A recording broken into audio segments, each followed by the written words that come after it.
नमस्कार दोस्तों, मेरा नाम है विजय कुमार। क्या आपको भी सूखी खांसी है? अगर आपको सूखी खांसी है और आप ये वीडियो देख रहे हैं तो ये आपके लिए बहुत फायदेमंद हो गई।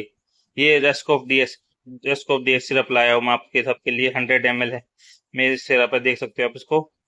ऊपर लेबल है सिप्ला कंपनी का।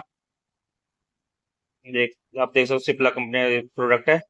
ये आपकी एमआरपी 141 है। 141 एमआरपी। ये बैच नंबर है, ये मैन्युफैक्चरिंग डेट है, ये एक्सपायरी डेट है। ये आपका एड्रेस देख सकते हो आप, जैसे भी है। इसमें आपको डोज मेंशन किया गया है, आप पढ़ सकते हो वीडियो को पॉज करके। बड़ों के लिए 5 ml, चार चार दिन में 4 बार दे सकते हो। बच्चों के लिए जो 6 साल से ऊपर है उसको 2.5 ml। और जो बच्चे 2 से 6 साल के हैं उनके लिए आप 1.5 ml दे सकते हैं, दिन में 2 या 3 बार। हमेशा डॉक्टर की सलाह जरूर ले। और ऐसी मेडिसिन की नॉलेज के लिए हमें हमारे चैनल को लाइक करें, कमेंट करें, सब्सक्राइब करें। मेरे चैनल का नाम है मेडिकल मंत्र। धन्यवाद।